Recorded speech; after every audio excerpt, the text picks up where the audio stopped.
Mondays suck. They always suck. No matter what you're doing, it could be any kind of sport. I think Mondays suck. When you make bad choices on the weekends, and this becomes a reoccurring thing for me, I regret a lot of the food and beverage choices that I have made, but the diet has not started yet, so I'm just gonna enjoy the moment. So Monday, fitness in the mornings, right? Every week I've been doing it on Monday, Tuesday, Thursday, Friday, and they are pretty taxing on the body, but I have gotten better and better and better at the exercises, and also lasting longer, improving my cardio and my heart rate. All of these things, all of these factors I have noticed over the weeks. It feels good, so usually Monday is the harder workout, but with the circuit training that they have, you create this momentum slowly throughout the workout, and then by the end, you've sweated probably a couple kilos or a couple pounds or whatnot, and you feel really good. Oh, I forgot, in fitness class we had a new addition to the class, to the gym, and it is UFC heavyweight contender Tai Tuivasa. Whatever you guys see on the TV screen, he is who he is.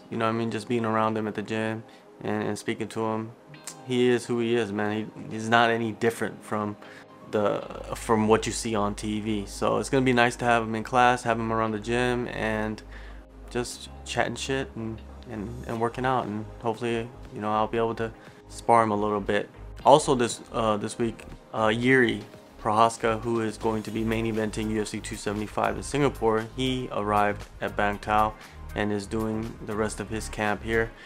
So we got Weili and Yuri. One's fighting for a title, the other one is a former champion and running back one of the best fights in the history of the promotion. So it's cool to have that energy, away from the gym the energy's not there, but when you get to the gym and you see Weili on the mats, hitting, ripping pads, and you just hear the crack crack crack crack, and Yuri's over there doing his strength and conditioning, that's championship level training I get to watch, I get to experience, which probably will never happen again in my lifetime, or if it does, I'll be very lucky, but right now I get to soak it up and get the vibes, right? So Tuesday did the fitness workout, and it was a lot easier. Once Monday's over, Tuesday's a lot easier. But what I noticed about training every day, and I don't know if people experience this, but training every day, like every day I'm going to fitness in the morning, and then on Tuesdays and Thursdays I have to go back to the gym at 6 o'clock, 6:15 at night to do the no-gi. But I haven't been going to the no-gi because I just haven't been feeling too good physically. I feel tired. Like working out once a day is tough, but working out twice a day is even tougher, and I've started to kind of feel that in my body. I don't know if I've reached a plateau, I have no idea, but eventually I'm gonna have to figure this out and maybe cut back on the fitness classes and add the jiu-jitsu classes.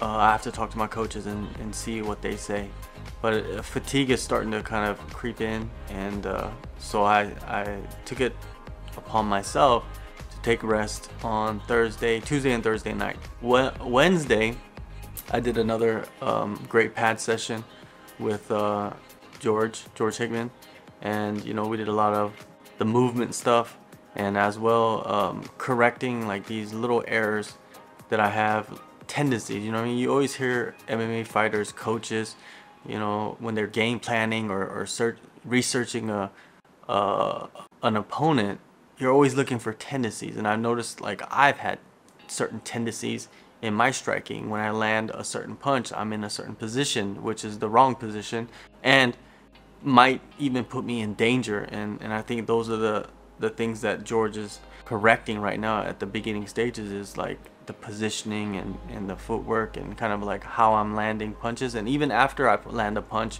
where does my hand go? Where are my feet? You know, am I leaning forward? Am I leaning back? What, you know, like these are these tendencies that I have, bad tendencies, and George, you know, helps me out with that, and you know, those one-on-one sessions are vital. So after the one-on-one session with George, we immediately jump into MMA technique class, and you know, we learned a couple of techniques, you know, a couple combinations, and me and my sparring partner or technique partner, you know, whatever, training partner, Ken, who is, I believe, only 15, but he trains like an animal, man. Like, he's in like so many sessions a day, like 4 classes a day. Like, I'm doing 1 class a day and I'm tired. He's 15, probably around 6 foot tall and weighing like 80 kilos. He trains 3-4 times a day. It's insane. Like, how good can he be by the time he's 20? I don't know, because he's pretty good right now. He's like crushing it in judo competitions. He goes to jiu-jitsu competitions, plays hockey. So I'm really excited to see what he's gonna do with his athletic career, because he has so many options. So Ken, if you're watching, man, keep doing what you're doing. You know what I mean? You're inspiring me in many ways, even though I could be your father. That's messed up. Thursday fitness, Friday fitness, and I was going to do sparring on Friday at 4 p.m. but I had to leave, or I had to take a flight to Bangkok at 2 p.m. or 3 p.m., one of those, right? So I couldn't make it on Friday, but I at least got the morning session in. One thing I noticed, and I'd never really noticed this before when going to shows and going to and from shows, especially in like remote locations or, you know, other countries, is that travel does take a toll. Look at like what I went through, and I wasn't even fighting, right? So, and I'm in the same country, so I'm flying from Phuket to Bangkok. So the first stage of my journey would be to go to the airport, right? So that's 30-minute taxi ride to the airport. You get on a plane, you go through all the plane airport bullshit, and you get on the plane. It's like an hour-and-a-half flight to Bangkok. I land in Bangkok, you know, go through all the bullshit, and then go down to, I believe, the basement floor to hop on a bus to Pattaya. You know, if you're lucky, the bus is leaving soon, but if you're unlucky, you're gonna have to wait about an hour and a half. And that was the situation I was in when I landed in Bangkok. I went to the bus area, and yeah, so I had to sit around for an hour and a half.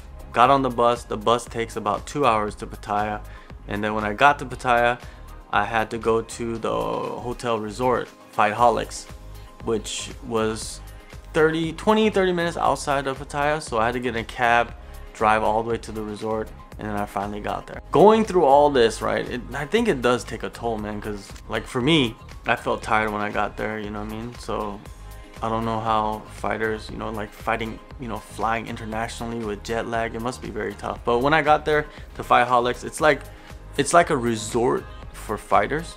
But I wasn't there to train, I was there to judge fights. TFC 6 was the event, and the event is run by Will Chope. Shout out to Will Chope for having me come and judge the show, and I will be judging future shows. So I'm getting my experience in MMA judging, sitting in the seat and deciding who won the fight. I noticed a couple things, right? The first thing was that your focus has to be purely on the fights. Like, you have to be zeroed in every single second during the fight, and you got to be able to remember all that went on during the round or rounds to make a competent decision on who won the fight. Luckily, TFC was using Pride's, the old school judging criteria, the Pride's, or, you know, more modern would be like One Championships judging criteria. So basically it's like I'll watch the fight and then I'll decide who won the fight. There was no round by round, you know, boxing style scoring system. There wasn't. It's just, if it goes all 3 rounds, who do I think won the fight? So I have to be focused and ready for that. None of the fights went out the first round. All of the fights were first round finishes. It was kind of cool. But one thing I noticed, the last thing you want as a judge is to have the fight go to the judges. That's what I realized in that seat judging fights. The last thing you want is a fight to go to the judges, and then you have to decide. Even though it's your job, I think the last thing you want is to go to the judges, to go to the scorecards. You know, there's that famous saying from The Ultimate Fighter, don't ever leave it in the hands of the judges. It's so true. It's so true. If you do, it's the judge's responsibility to make the best decision. I will be most likely judging a couple more shows while I do my training for my fight and gain more experience on the judging aspect of MMA, and I think it will just help me be more knowledgeable and competent in covering the sport. What is the best way to know about something? Is to do it. You know, man, DIY, do it yourself. Sunday, I woke up early, got on an early bus, went back to Bangkok, got on a flight back to Phuket for another week.